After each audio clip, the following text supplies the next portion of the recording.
ये एक ऐसे मतदाता हैं जिनका नाम आ गया और यहाँ पर उनका एड्रेस आ गया, क्यूआर कोड और फोटो, और यहाँ पर क्या हो जाएगा, उनका नया फ़ोटो लगना है। यहाँ इनका नया फ़ोटो लग जाएगा। उसके बाद ये जो डिटेल्स मांगी गई हैं, क्या क्या डिटेल है, जन्म तिथि है, आधार संख्या, मोबाइल नंबर, पिता या अभिभावक का नाम, उनके ईपिक नंबर, माता का नाम, माता का ईपिक नंबर, पति या पत्नी का नाम और उनके ईपिक नंबर। और यहाँ पर समक्ष उनके लिख दिए गए हैं, जन्म तिथि लिख दी गई, यहाँ पर आधार नंबर लिखे जाएंगे 12 अंकों के, यहाँ 10 अंक में मोबाइल नंबर, उसके बाद पिताजी का नाम, ईपिक नंबर है तो दे दीजिए अन्यथा छोड़ दीजिए। उसके बाद माताजी का नाम, उसके बाद में ईपिक नंबर खाली छोड़ दें। उसके बाद पत्नी का नाम और यहाँ पर ईपिक नंबर खाली छोड़ दिया गया है।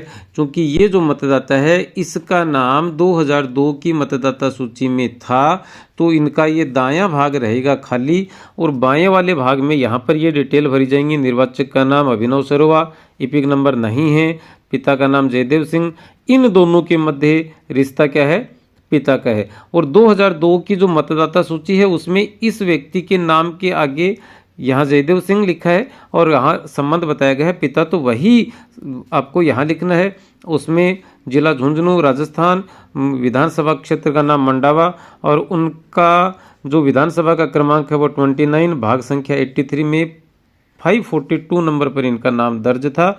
और इस प्रकार से ये फॉर्म भरा जाएगा। ये ऐसे मतदाता हैं जिनका नाम 2002 की मतदाता सूची में था।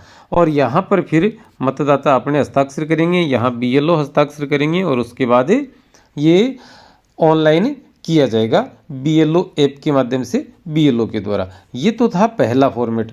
अब हम आते हैं एक ऐसे मतदाता पर जिनका खुद का नाम 2002 की मतदाता सूची में नहीं है।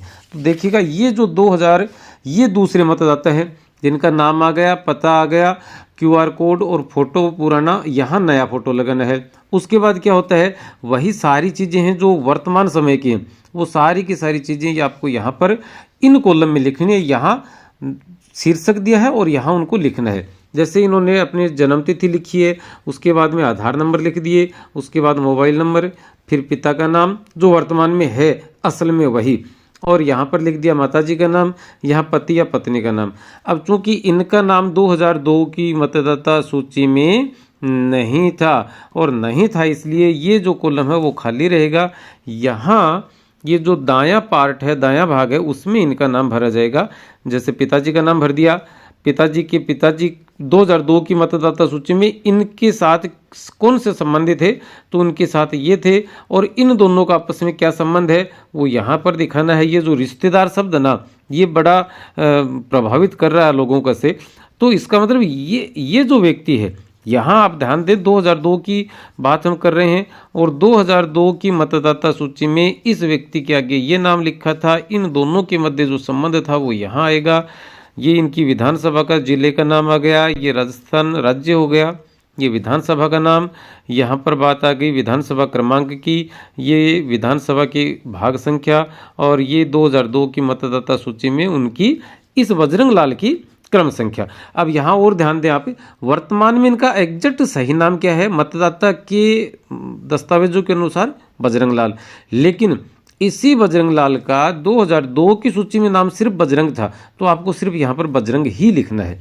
उसके बाद में क्या करेंगे, यहाँ पर या तो वे स्वयं हस्ताक्षर करें, मतदाता स्वयं नहीं है तो उनके पति पत्नी, बेटे बेटी या माँ या बाप, इनमें से कोई भी एक हस्ताक्षर करके बीएलओ को सुपुर्द करेंगे। और यहाँ पर बीएलओ एक प्रति पर सिग्नेचर करके मतदाता या उनके रिश्तेदारों को देंगे और एक प्रति बीएलओ खुद रखेंगे। तो ये दूसरे प्रकार के मतदाता हो गए।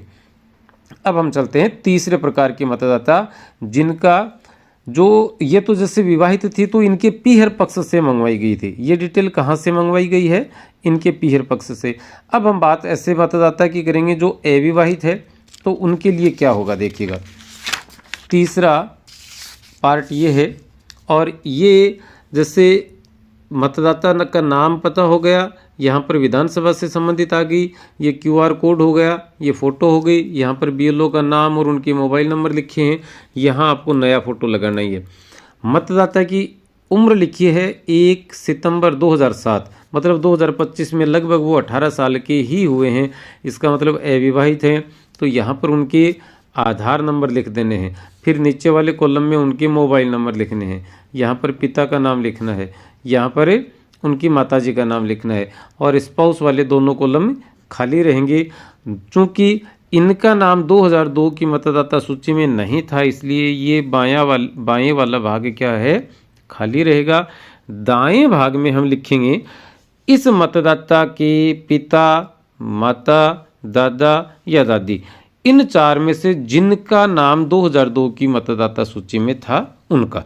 तो अब देखिएगा, इनके पिता अभिनव सरोवा का नाम था, इपिक नंबर नहीं है।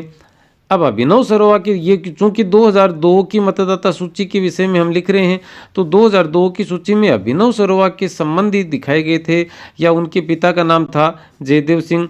इन दोनों के आगे यहाँ लिखा होता है उस मतदाता सूची में पिता या पति।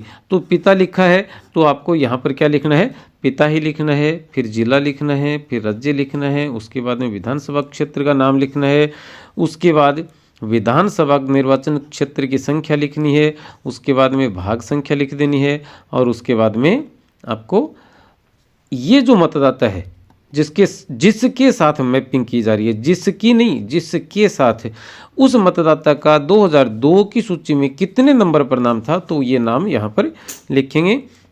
उसके बाद मतदाता यदि खुद हैं तो अपने सिग्नेचर करेंगे, नहीं हैं तो उनके कोई रिश्तेदार जो माता पिता भाई या पति पत्नी में से हैं तो वो सिग्नेचर करेंगे अपने यहाँ, और यहाँ ब्रैकेट में उस संबंध का उल्लेख करेंगे जो मतदाता के साथ उनका है।